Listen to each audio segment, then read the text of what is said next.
Hello বন্ধুরা, কেমন আছো তোমরা সবাই? শেলিস ফুড স্টাইলে তোমাদের সবাইকে স্বাগত জানাই। আজকে আমি বানাবো মূলো পাতা দিয়ে পকোড়া, একদম নতুন পদ্ধতিতে।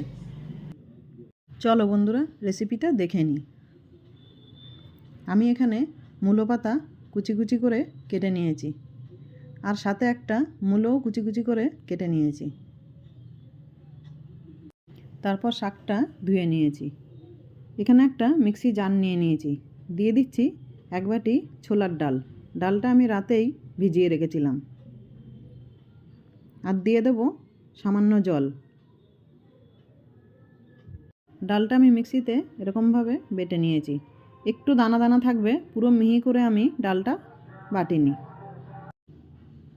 এবার একটা বোল নিয়ে নিয়েছি। দিয়ে দিচ্ছি কুচনো মূলো পাতাগুলো।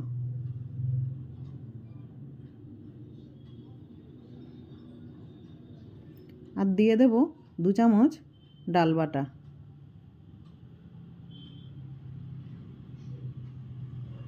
আর দিয়ে দিচ্ছি একটা পেঁয়াজ কুচি।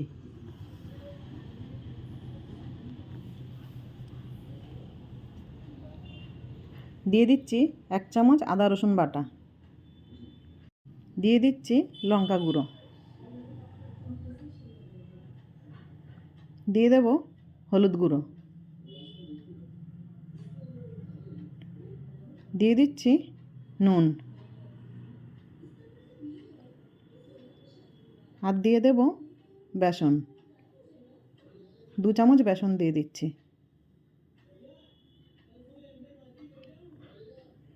আর দিয়ে দেব 1 চামচ চালের গুঁড়ো।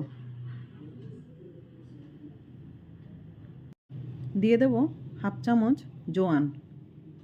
জোয়ানটা হাতে করে এরকম রগড়ে আমি দিয়ে দিচ্ছি।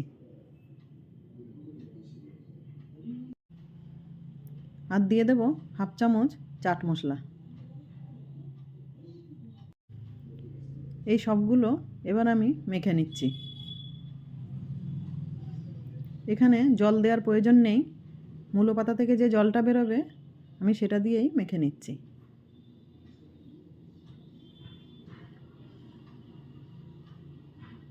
দেখো মাখা হয়ে গেছে।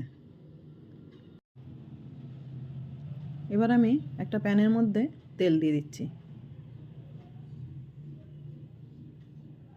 তেল গরম হয়ে গেছে। এবার আমি মূলোর বড়াগুলো একে একে দিয়ে দিচ্ছি। বড়াগুলো আমি এরকম চ্যাপ্টা আকারে করে নিয়েছি। এবার আমি উল্টে দিচ্ছি।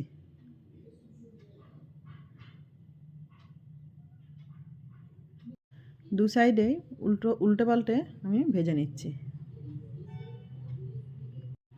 বড়াগুলো ভাজা হয়ে গেছে, এবার তুলে নিচ্ছি।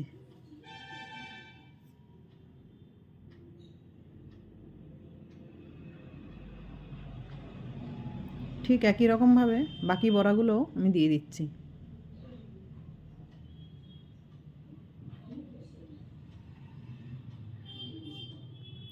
এবার তুলে নেব। মূলো পাতার এই পকোড়া বা বড়াটা খাওয়ার মতো রেডি হয়ে গেছে। এটা আপনারা কাসুন্দি দিয়েও খেতে পারেন, আর যদি সন্ধেবেলা বানান তাহলে চায়ের সাথেও খেতে পারেন।